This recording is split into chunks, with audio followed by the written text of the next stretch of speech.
Paris-Normandie. Alors je pense que c'est une erreur que d'imaginer que l'industrie du futur, c'est sans emploi. Et les études montrent très clairement que 60% des métiers de demain, aujourd'hui, nous ne les connaissons pas. Et que 50% des métiers d'aujourd'hui devront se transformer pour s'adapter justement à la fois à la révolution numérique, à la révolution écologique, et qu'il y a justement une place pour l'industrie en France. Et moi, ma démonstration que je fais au travers de toutes mes visites, c'est de montrer que l'industrie française se tient bien.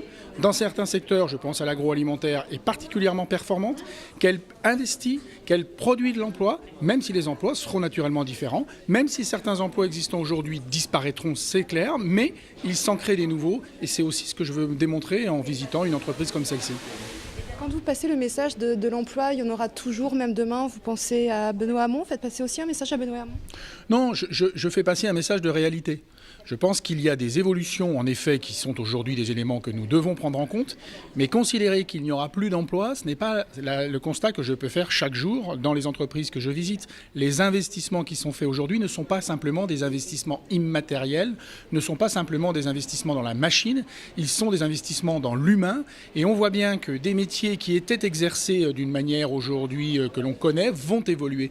Par exemple, en termes de pénibilité, quand vous avez la cobotique, c'est des appareils qui vont venir s'adapter à la personne pour permettre que la montée de charge, la prise de charge soit moins difficile. C'est bien du numérique qui vient s'introduire dans les process de fabrication et qui là en l'occurrence sont plutôt des éléments qui viennent faciliter la tâche des salariés. Quand on a des métiers qu'on ne connaît pas aujourd'hui mais dont on sait que l'imagerie, puisqu'on va de plus en plus avoir des fichiers qui vont nous mettre en place les produits. Je pense à l'impression 3D qui est un enjeu déterminant. J'ai visité la semaine dernière dans la région lyonnaise une entreprise qui maintenant fabrique elle-même ses appareils dentaires, puisque c'était ce dont il s'agissait. Je pense que nous avons de ce point de vue-là la démonstration permanente de ces évolutions. Elles ne se font pas par disparition d'emplois, forcément, elles se font par création de nouveaux emplois. Et l'enjeu de la formation, c'est pour nous l'enjeu majeur et c'est pour ça que je pense qu'il faut faire attention à des discours qui laisseraient à penser que finalement l'emploi va dépérir. Je pense que l'emploi a besoin d'être adapté, la formation est essentielle si on veut continuer à avoir des entreprises en France. Je précise qu'il y a des pays qui ont choisi de ne plus avoir d'industrie à l'échelle européenne. Quand vous regardez certains pays, qu'est-ce que c'est aujourd'hui leur débat?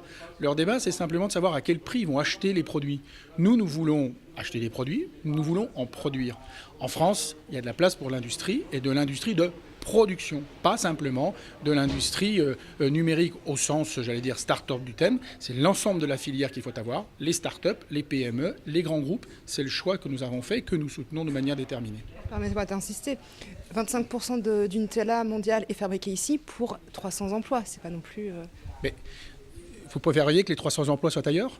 Parce que c'est ça la réponse qu'il faut à un moment avoir. 300 emplois ici, c'est important. J'imagine que si vous allez voir les personnes qui travaillent ici, vous allez leur expliquer que la modernité qu'il faut porter, c'est d'imaginer que ces 300 emplois n'existent pas ou que ces 300 emplois soient ailleurs. Moi, je suis satisfait que ces 300 emplois soient là. Et je pense que quand j'entends le responsable d'entreprise qui dit qu'il va investir et que d'autres unités de production arriveront, eh bien, je pense que ça mérite d'être souligné plutôt positivement que d'une espèce de crainte permanente que la modernité serait la fin du travail dans ce monde. Je n'y crois pas du tout.